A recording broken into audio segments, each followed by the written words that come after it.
Dear student, अब हम लोग इलेक्ट्रिसिटी का न्यूमेरिकल्स सॉल्व करेंगे। ठीक है, जितना भी इम्पोर्टेंट न्यूमेरिकल्स है इसको देखते हैं। क्वेश्चन फर्स्ट देखते हैं। A polythene piece is rub with a wool, it is found to acquire a negative charge of 3.2 into 10⁻⁻7 coulomb. एक पॉलीथीन को रब करने पे देखा जा रहा है कि चार्ज आ रहा है 3.2 का, तो कैलकुलेट करना है नंबर ऑफ इलेक्ट्रॉन।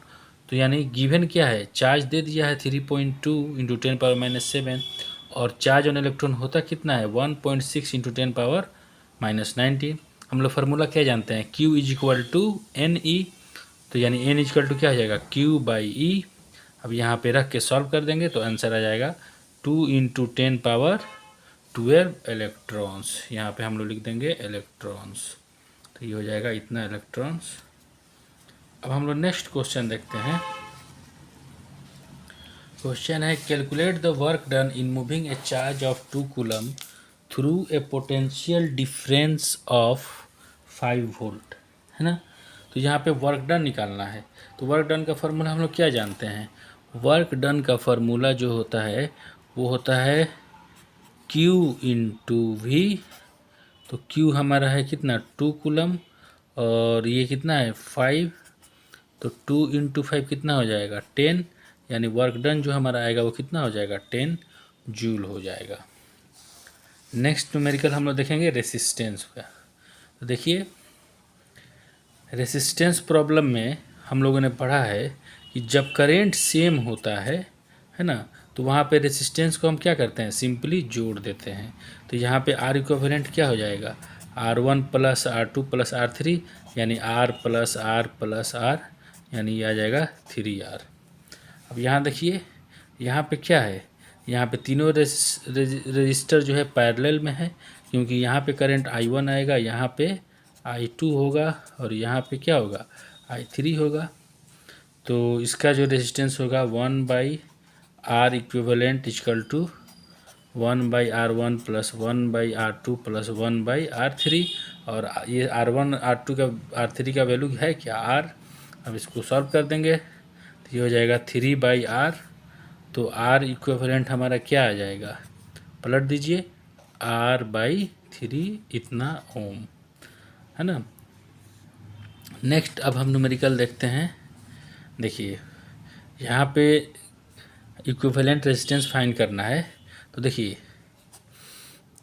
ये दोनों क्या है, दोनों पैरेलल में है, क्यों, क्योंकि करंट यहाँ से डिवाइड हो गया। अगर मान लीजिए यहाँ से I करंट आया होगा तो यहाँ पे करंट चला हो गया होगा I1 और यहाँ पे I2। तो जहाँ पे करंट डिवाइड होता है वो क्या हो जाता है पैरेलल में हो जाता है। तो ये दोनों पैरेलल में हो गया। तो पहले हम इसको कैलकुलेट कर लेते हैं। तो यानी इसका अगर फिगर इक्विवेलेंट फिगर ड्रॉ करें तो कैसे होगा, ये हो जाएगा R और इसका कर लेते हैं 2 है ना, तो इसको हो जाएगा R1 1/R1 प्लस 1/R2 यानी 2/R, यानी ये आएगा R/2। इसको कैसे कैलकुलेट करते हैं देखिए यहाँ पे दिखा देते हैं। 1/R पैरेलल क्या आ जाएगा 1/R प्लस 1/R, यानी R पैरेलल जो हमारा आ गया वो आ गया आपका, यहाँ इसको सॉल्व करेंगे तो आएगा 2/R और इसको पलट दीजिए तो ये हो जाएगा R/2। अब देखिए अब यहाँ पे क्या है, यहाँ पे ये दोनों सीरीज में हो गया, दोनों सीरीज में हो गया। अब तो क्या करेंगे R इक्विवेलेंट को निकालने के लिए ऐड कर दीजिए, तो R प्लस R/2। अब इसको सॉल्व कर दीजिए एलसीएम लेके, तो ये हो जाएगा 2R प्लस R, यानी जो हमारा R इक्विवेलेंट आ रहा है वो आ रहा है 3R/2। अब हम लोग नेक्स्ट क्वेश्चन पे आते हैं। तो नेक्स्ट क्वेश्चन देखिए ज़रा इसको, ये देखिए इसमें इक्विवेलेंट रेजिस्टेंस निकालना है बिटवीन पॉइंट्स A और B के बीच में।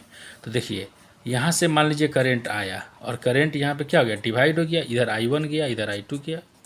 तो देखिए लेकिन इसमें देखिए यहाँ I1 आया तो यहाँ भी I1 ही आया होगा, तो करंट इसमें सेम है, तो यानी ये दोनों ऊपर वाला किस में आ गया सीरीज में है, ऊपर वाला सीरीज में और इसके पैरेलल हो जाएगा। तो इसका अगर हम फिगर ड्रॉ करें तो ये कुछ ऐसा नज़र आएगा 2 + 2 ये कितना आ जाएगा 4, यहाँ ये पॉइंट ए हो गया और ये हो गया हमारा पॉइंट बी, और ये क्या हो गया, ये हो गया 2 ओम।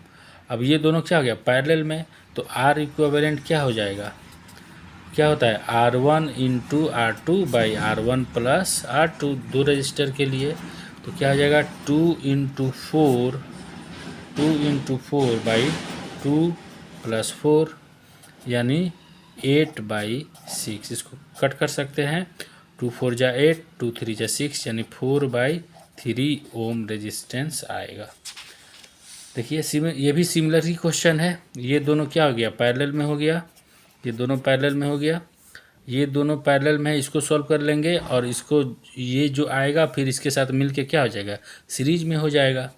तो यानी अगर ये 2 ओम है, अब यहाँ आर पैरेलल को निकाल लीजिए, आर पैरेलल क्या हो जाएगा R1 R2 4 इंटू 4/4 प्लस 4 यानी ये हो गया आपको 16/8 यानी 2 ओम। तो यानी ये भी क्या आ गया 2 ओम।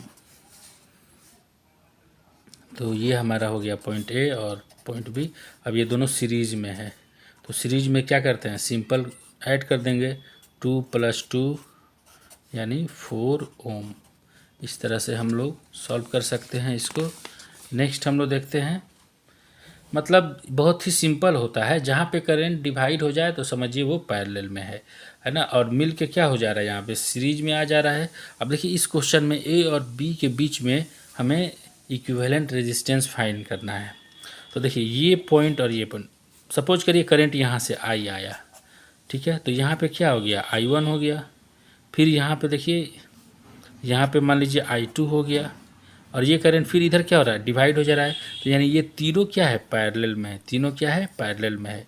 तो अगर हम इसका निकाल लें तो ये इसके साथ देखिए क्या होगा, ये 10 ओम का रहने दीजिए, ये तो होगा ही 10 ओम, और इसका पैरेलल वाला यहाँ निकाल लेते हैं, R parallel equal to 1/6 plus 1/6 plus 1/6 यानी ये आ जाएगा हमारा 3/6, 3/6 यानी R पैरेलल इक्वल टू हो जाएगा 6/3, उल्टा कर दिए तो ये कट गया, कितना हो गया 2, तो 2 ओम।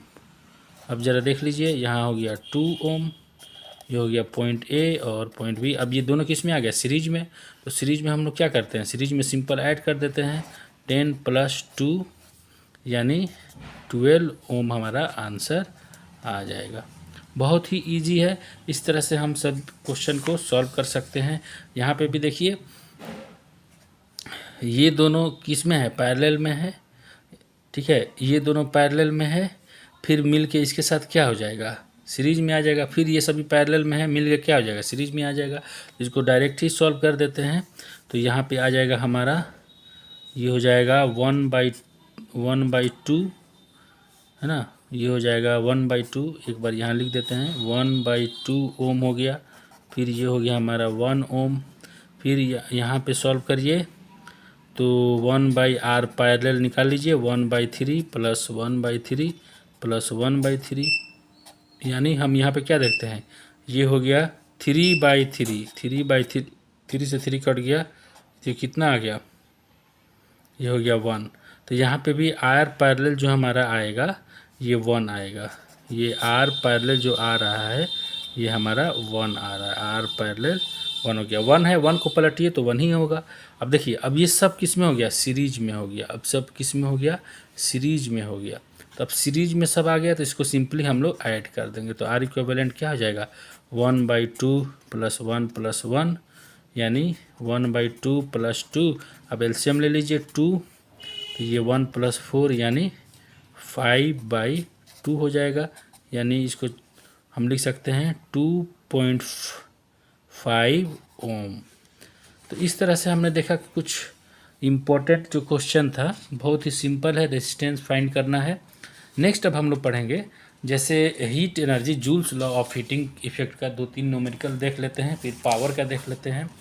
अब देखिए एक current 1 ampere is pass through a register, है ना, जिसका रेसिस्टेंस एक मतलब 1 एम्पियर का करंट पास कर रहा है ना, 1 एम्पियर का करंट पास कर रहा है 20 ओम रजिस्टर से, है ना, और टाइम दिया है 1 मिनट। तो क्या क्या दिया है देखिए, आर दिया है हमारा 20, करेंट आई दिया है 1 एम्पियर और टी दिया है 1 मिनट, यानी 1 मिनट को हम लोग किस में बदल देंगे, सेकेंड में।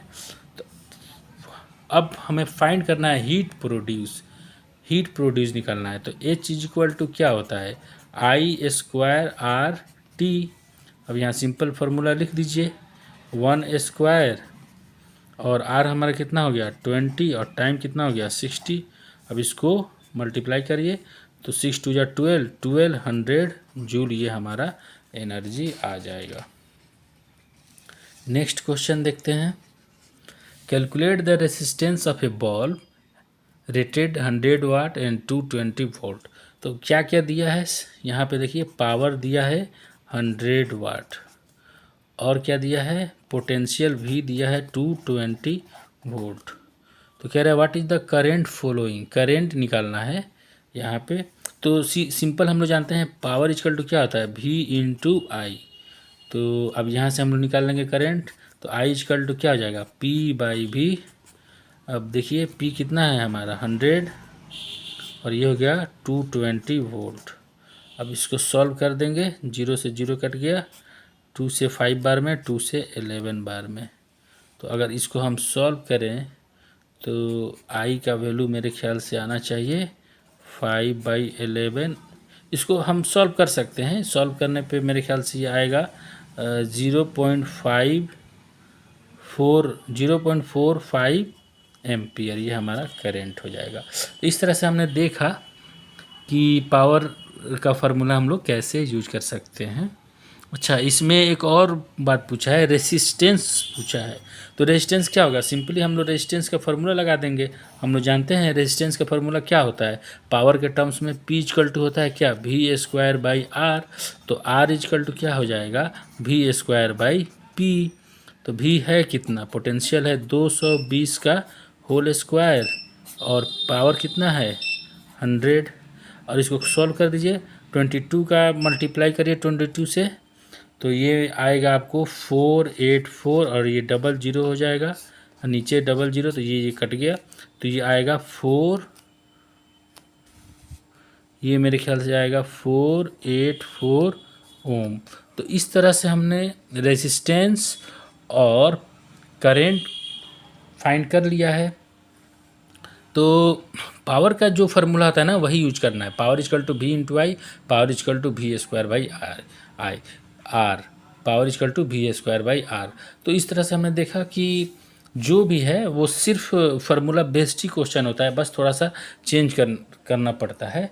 तो इस तरह से हम लोगों ने ईजिली कवर कर लिया है।